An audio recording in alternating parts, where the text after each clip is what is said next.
બાકી રહે। મારે સુરત પોલીસ જયસુખભાઈ બારૈયા આપનું ખૂબ ખૂબ સ્વાગત છે। આપની આવો અને મંચ પર ઉદ્બોધન રજૂ કરશો। જયસુખભાઈ બારૈયા ખૂબ ખૂબ ધન્યવાદ। જય કોળી સમાજ, ભારત માતા કી મંચસ્થ ઉપર બિરાજમાન ગુજરાત રાજ્યના મંત્રી શ્રી એવા કોળી સમાજની આન બાન અને શાન કહેવાય છે, કોળી સમાજના સાવજ અને કોળી સમાજના હૃદય સમ્રાટ એવા ભાઈ શ્રી પુરુષોત્તમભાઈ સોલંકી, જેમની રામ લખન જેવી જોડી છે એવા એમના નાનાભાઈ રાજુલા જાફરાબાદ અને ખાંભાના ધારાસભ્ય એવા ભાઈ જેમને યુવાનોની અંદર નવી ચેતનાનો સંચાર કર્યો છે અને સમગ્ર ગુજરાતનો પ્રચાર કર્યો છે એવા મારા મોટાભાઈ નાનાભાઈ સમાન દિવેશભાઈ સોલંકી જેવો યુવા કોળી સેનાના પ્રમુખ અને છેક ગીર સોમનાથ ઉના પંથકના કોળી સમાજને જાગૃત કરવાનું કામ કર્યું છે તો એ ભાઈ શ્રી પુરુષોત્તમભાઈના દીકરી દીપાબેન બામણિયા અને પ્રખર વક્તા કહી શકાય સમાજની જે કઈ પણ નાની મોટી સમસ્યા છે, જેના હૃદયની અંદર, જેમની વાણીની અંદર એવી તેજાબી તાકાત છે એવા સંજયભાઈ રાવળ અને જેમને કહેવાય છે કે નાની ઉંમરમાં પ્રચંડ વૈરાગ્યનો એક સંચાર થયો છે, ભગવાન એમના ઉપર મહેરબાન છે એવા હનુમાનજીના પ્રખર ભગત એવા આર્યન ભગત, તેમજ આઠા વિસ્તારના અજીતભાઈ કોળી પટેલ, હિતેશભાઈ અને લાલભાઈ હજીરા, તેમજ મંચસ્થ ઉપર બિરાજમાન નામ ન લઈ શક્યો હોય ચિરાગભાઈ ઝાલા, નામ ન લઈ શક્યો એવા વડીલો અને નીચે બિરાજમાન ભાઈઓ બહેનોને જયસુખ બારૈયાના જય કોળી સમાજ। થોડીક વાત ટૂંકમાં કહીશ, પણ જરૂર કહીશ કે પુરુષોત્તમભાઈ સોલંકી એટલે કોણ, એમના વિશે જો ટૂંકમાં મારે માહિતી એવી હોય તો 23 મે 1961 અંધેરી મુંબઈ મહારાષ્ટ્ર ખાતે ઓધુજીભાઈની ઘરે જેમનો જન્મ થયો છે એવા બાપજીની હાલ છાપ ધરાવતા એવા પુરુષોત્તમભાઈ સોલંકી, જેઓ મુંબઈની અંદર તો કોળી સમાજ માટે હંમેશા ચિંતિત હતા, પણ જ્યારે તેમને દરિયાપટ્ટા સૌરાષ્ટ્રની અંદર પ્રવાસ કર્યો ત્યારે તેમને જણાવ્યું કે અહીંનો મારો કોળી સમાજ ખૂબ દુઃખી છે, ખૂબ વ્યથિત છે અને ખૂબ પીડિત છે, તો એમની માટે એમણે જરૂરથી કંઈક અવાજ ઉઠાવવા માટે, સરકારમાં જગ્યા બનાવવા માટે સૌ પ્રથમવાર 1995-96માં પાવડાના નિશાન સાથે લોકસભાની ચૂંટણી લડવાનો એમને નિશ્ચય કર્યો અને પ્રખર સમર્થન મળ્યું અને સમસ્ત કોળી સમાજ અને સર્વ સમાજના દિલોની અંદર તેમણે મોટું એવું સ્થાન બનાવ્યું છે। ત્યારબાદ વિધાનસભા 1998માં તેમને 56 ઘોઘાની સીટ ઉપરથી ભવ્યથી અતિ ભવ્ય વિજય થયો અને તેઓ સમાજના એક તારલા અને સમાજના સાચા સેવક તરીકે ઉભરી આવ્યા છે। સમાજના એક નાના મોટા પ્રશ્નો, પ્રાણ પ્રશ્નોને હંમેશા નિવારવા માટે તેઓ પોતાની અલગ કાર્યશૈલીથી પ્રચલિત છે। કોળી સમાજ અહીંયા બેસેલા તમામ વ્યક્તિઓને ઘણીવાર એવું થતું હોય છે કે ભાઈશ્રીની છાપ કેમ પડી છે, અહીંના બેસેલા ઘણા બધા કાંઠા વિસ્તારના યુવાનો, મિત્રો, વડીલોને એવું થતું હોય છે કે એમને ભાઈશ્રી તરીકે કેમ સંબોધવામાં આવે છે, તો ટૂંકી વાત કહીશ કે અમારા સૌરાષ્ટ્રની પણ સમગ્ર ગુજરાતને જો કોળી સમાજનો ક શીખવાડ્યો હોય તો એ એટલે ભાઈશ્રી। સમાજની અંદર શિક્ષણ વધે, એકતા વધે, તો તેમના માટે કંઈક અલગ વિચારીને 2003 ની અંદર કોળી સેનાની સ્થાપના કરી એટલે ભાઈશ્રી। અને જુનાગઢની અંદર કોળી સમાજની દીકરી ચાંદની હત્યાકાંડ વખતે જ્યારે ન્યાય ન મળતા તે વખતે પોતાના પદનો ત્યાગ કરનાર એટલે ભાઈશ્રી। સમાજના કુરિવાજોમાંથી મુક્તિ તેમજ ગરીબ દીકરીઓને ઓછા ખર્ચે પરણે તે માટે પોતાની દીકરીને સમૂહ લગ્નમાં પરણાવી એ ભાઈશ્રી। ગુજરાત રાજ્યની હું તો એવું કહું છું કે સમગ્ર ભારતની વિધાનસભાઓમાંથી જો અહીંયા ગુજરાતની 182 વિધાનસભા લેવામાં આવે, એક પણ સભા નહીં, એક પણ પ્રચાર નહીં, કોઈ પણ સભા ને કોઈ પણ પ્રચાર વગર જંગી બહુમતે જીતે એ બાપજી।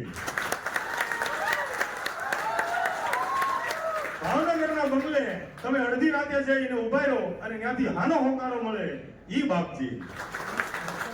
સમાજના સર્વ વિદ્યાર્થીઓને ફ્રીમાં એજ્યુકેશન મળી રહે, ફ્રીમાં સરકારી નોકરી મળે તે માટે દૂરદ્રષ્ટિથી વિચારી ભાઈ ઓનલાઈન એજ્યુકેશન એપ્લિકેશન લોન્ચ કરનાર ઈ આપણા બાપજી। જો ગણવા જઈએ તો ઘણા બધા એવા એમના કામ છે, હું ચોપડાને કલાકોની કલાક લઈને બેસું તો એમના ગુણગાન ગાવા એ તોય ઓછા પડે, સમય ઓછો પડે, ટૂંકો સમય હોય તો ત્યાર પછી જો મારે વાત કરવી હોય તો અમારા વિસ્તારના મારો પોતાનો વિસ્તાર લાગે એવા એમના રામ લખન જેવી જોડી છે જેમને સમગ્ર ગુજરાત સોલંકી બંધુના નામથી ઓળખે છે. તો એવા અમારા વિસ્તારના લોક લાડીલા ભાઈ શ્રી હીરાભાઈ સોલંકી, જેઓ અમારા વિસ્તારના સખત 5 વખતથી ધારાસભ્ય રહ્યા છે અને ગુજરાત સરકારની અંદર તેઓ પોતે સંસદીય સચિવ તરીકેનું પણ પદ મેળવી ચૂક્યા છે. જ્યારે 23 સપ્ટેમ્બર 2002 ની અંદર અક્ષરધામમાં આતંકવાદી હુમલો થયેલો ત્યારે આતંકવાદીઓ સામે બધ વિડીયોને ફાયરિંગ કરી અને મુસ્લિમોને બહાર કાઢવાનું કામ કર્યું એ અમારા હીરાભાઈ સોલંકી છે, જેમની લોહીની અંદર ખુમારી વર્તાય છે, જેમના લોહીની અંદર સમાજનો પ્રેમ વર્તાય છે, સર્વ સમાજ માટે લાગણી વર્તાય છે, એવા એટલે હીરાભાઈ સોલંકી. અમારા વિસ્તારની અંદર 95% ગામ સમૂહ લગ્ન જો આયોજન કરાવવાનો ફાળો જતો હોય તો પણ હીરાભાઈ સોલંકીના શિરે જાય છે. મેં અમને ઘણી વાર જોયા છે કે કોઈ ડૂબતા વ્યક્તિ હોય તો ક્યારે ફાયર બ્રિગેડની અથવા તો કોઈ તરવિયાની રાહ નથી જોતા, પોતે કૂદી પડી અને અઢળક લોકોના જીવ બચાવવા એ અમારા ભાઈ શ્રી હીરાભાઈ સોલંકી. ટૂંકમાં જણાવીએ તો આ બંને ભાઈઓનો ઇતિહાસ ઘણો લાંબો છે. પોતાનું જીવન આખા કોળી સમાજના ઉત્થાન માટે નવી દિશા અને દશા પ્રદાન કરવા માટે એમણે ખર્ચી નાખ્યું છે. એટલે આપણે એને ભાઈ શ્રીને બાપજીથી સંબોધિત છીએ. એકવાર સ્પર્ધા થાય બીજા બંને ભાઈ માટે. જય જય કોળી સમાજ. અને બાપજીના કાંઈ પણ જે અધૂરા સપના છે, થોડીક એની તબિયત નાજુક હોવાથી એ એમના સુપુત્રને કાંડેથી કાંડું સરખું છે અને તમામ બાપજીના જો લક્ષણો તેમના સુપુત્રની અંદર ઉતર્યા હોય તો એ આપણા યુવા દિનોની ધડકન ભાઈ શ્રી દિવ્યેશભાઈ સોલંકી, જેઓ પોતાની પિતાજીની કાર્યશૈલીથી અને તેમના આશીર્વાદથી અને પ્રેરણાથી આ સમાજને, આ કોળી સમાજને આગળ લઈ જવાનું કામ કરી રહ્યા છે. તેમણે ખૂબ સરસ વિચાર કર્યો કે કાંઠાના કોળી પટેલો અને સૌરાષ્ટ્રના કોળી સમાજને જો એક કરી દેવામાં આવે તો ગુજરાતની અંદર એક આખા સમાજનો ડંકો વાગશે. દિવ્યેશભાઈ માટે જો બે લાઈન કેવી હોય તો કે બકર બચ્ચા 100 ઈ 100 બિચારા પણ સિંહ બચ્ચું એક ઈ 1000. મેં એમને રૂબરૂ જોયા છે કે ભાવનગરના બંગલે લોક દરબાર ભરાય છે.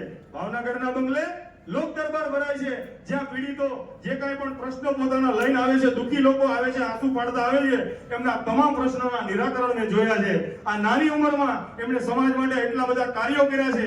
સમગ્ર ગુજરાત અને કોળી સમાજનો એટલો પ્રવાસ કર્યો છે કે એઓ એટલા પીડ થઈ ગયા છે અને યુવાનોની અંદર એક ચેતનાનો પ્રચાર કર્યો છે. કારણ કે દિવ્યેશભાઈને જોતા યુવકોના દિલ એમ જ ધનગનવા લાગે છે. આ એમ જ અવાજ નથી નીકળતો, આ એમના માટે અટૂટ પ્રેમ, અટૂટ લાગણી અને અટૂટ ધ્યેય ઉભરાય છે. કહેવાય છે ને કે એમની પાસે મેં એકવાર બેસીને દિવ્યેશભાઈ પાસે એવું સાંભળ્યું કે જયસુખભાઈ, જો સમાજ માટે 1 વર્ષનું વિચારતા હોય ને તો અનાજ વાવજો, જો 10 વર્ષનું વિચારતા હોય તો વૃક્ષ વાવજો, અને જો મારા સમાજને આગળ લઈ જવો હોય તો 100 વર્ષ માટે શિક્ષણનું વાવેતર કરજો. આ શિક્ષણના વાવેતર માટે તેમની ટીમ સમગ્ર ભાવનગરની એની ટીમ સાથે રહી અને ભાઈ ઓનલાઈન એજ્યુકેશન એપ્લિકેશનની તૈયારી કરાવી અને તમામ સમાજના વંચિત અથવા ગરીબ લોકોને મફતમાં સરકારી નોકરીની તૈયારી કરે એમના માટેની એપ્લિકેશનમાં તમામ સુવિધા આપી. તો દિવ્યેશભાઈ માટે એકવાર જોરદાર તાળી લઈ જાય. સરકારી કર્મચારીઓને સાથે લઈ અને સમાજમાં કઈ રીતે વિકાસ કરી શકાય, સમાજને કઈ રીતે સંગઠિત કરી શકાય તેમના માટેના પૂરતા પ્રયત્નો છે. અને ખાસ એમની વાત મને જોતા બહુ આનંદ થયો કે સમાજમાં જે સાચા સેવકો છે તેમને વીણી અને પારખી અને એમની પાસે કામ લેવાની એમની પાસે ઉત્તમ કળા છે અને ઉત્તમ એમની જે કામગીરી છે એ આપણે જોઈ રહ્યા છીએ કે એમણે એ વિચાર કર્યો કે કોળી સેનાને જો કાંઠા વિસ્તારની અંદર અનિલભાઈ કોળી પટેલને કહેવાય છે ને કે સાચો સુરત તો હીરાની ખાણ છે, હીરાનું પોલિશિંગ છે, પણ દિવ્યેશભાઈ એ પોલિશિંગ હીરામાંથી જો કોઈ કોહિનૂર હીરો ગોઈતો હોય તો અનિલભાઈ કોળી પટેલ છે. આજે સૌરાષ્ટ્રના કોળીઓને અહીંયા આવવાની ફરજ પડી છે. છેક દક્ષિણ ગુજરાતથી સૌરાષ્ટ્રથી દ્વારકા, દ્વારકાથી ઉત્તર ગુજરાત, અમદાવાદ કોઈ એવું સિટી નથી કે કોઈ આગેવાનો ના આવ્યો હોય. એમને જોડવા માટે અનિલભાઈ અને દિવ્યેશભાઈના અથાગ પ્રયત્નોથી આજ આ બધાને કોળી સમાજ પ્રત્યે ગર્વ થાય એવું કાર્ય થઈ રહ્યું છે. તેઓ એક નવયુવાન થનગનાટ તરવીઓ અને સમાજ માટે કંઈક કરી છૂટવાની ભાવના સાથે વધ્યા છે.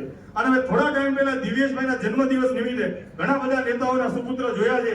5 સ્ટાર હોટલોમાં, કોઈ પાર્ટીમાં, કોઈ પાર્ટી પ્લોટની અંદર જન્મદિવસનું આયોજન કરતા હોય, પણ દિવ્યેશભાઈએ તમામ સરકારી કર્મચારીને સમાજના આગેવાનોને સાથે રાખી અને દિવ્ય સેતુ આયોજન કરીને 1500 થી વધારેની સંખ્યામાં પોતાનો જન્મદિવસ ઉજવ્યો છે. તો એમના પિતાશ્રીના આશીર્વાદ અને પ્રેરણાથી તેઓ ખૂબ આગળ વધે અને સમાજનું નેતૃત્વ કરે એવી અમે આશા રાખીએ છીએ. અને દિવ્યેશભાઈ માટે મારે બે લાઈન કેવી તો મજાદરના દુલાભાયા કાગ લખે છે કે ભેરું રાખવા વાયડા જે કાયમ લાગે કામ, કે ભેરું રાખવા વાયડા જે કાયમ લાગે કામ, બાકી બધા છોડી દેવા રખડાવ દોસ્ત રામડા. સુરત જિલ્લા યુવા કોળી સેનાના પ્રમુખ અનિલભાઈ કોળી પટેલ ભાઈ, દરિયાકાંઠાની અંદર કોળી સમાજના હર હંમેશ નાના મોટા પ્રશ્નોને વાચા આપવાનો એમણે આગવો અંદાજ રાખ્યો છે અને સમાજના દુઃખે દુઃખી અને સમાજના સુખે સુખી આ દરિયાપટ્ટાની અંદર એમને પરિવર્તન ટ્રસ્ટમાં પણ કામ કર્યું. સમાજ માટે એમને જેલમાં પણ જઈ આવવું પડ્યું. સમાજ માટે ઘણા બધા યાતનાઓ અને પીડા પણ વેઠી, પણ યોગ્ય પ્લેટફોર્મ આજે એમને મળ્યું એવું મને લાગે છે આજે. તો અને મેં એમને ઘણી વાર જોયા છે સમાજની અંદર જ્યારે પણ કોઈ એમને ફોન કરે ને કે અનિલભાઈ અમારે ફલાણું કામ છે, આ પ્રોગ્રામ છે, તો એને 11,000 21,000 નીચે ક્યારે લખાવ્યા નથી. તો સમાજની અંદર કોઈને પણ ભગવાને આપ્યું છે તો એ હંમેશા દાતારી ને કુમારી દર્શાવે તો જ સમાજને કામ લાગે. અને કહેવાય છે ને કે સંસારમાં સૌને ગમે લાખ વાતે લેવું, પણ આ દુનિયામાં દેવું એ તો વહમું લાખા વિછિયા.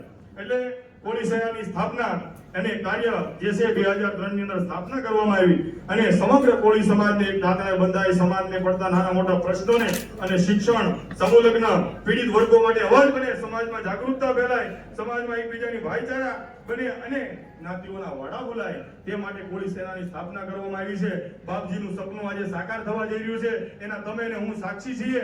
તો આવો સાથે મળી અને કોળી સેનાને મજબૂત કરીએ, બાપજીના સપનાને મજબૂત કરીએ, દિવેશભાઈને મજબૂત કરીએ અને ભાઈ શ્રી હીરાભાઈને મજબૂત કરીએ. જય જય કોળી સમાજ. બહુ લાંબુ વક્તવ્ય લીધું છે, મારાથી બે શબ્દો આચા ખોટા કહેવાય ગયા હોય તો તમારો નાનો મોટો ભાઈ સમજી અને માફ કરજો. અસ્તુ. જય હિન્દ, જય ભારત, જય જય કોળી સમાજ.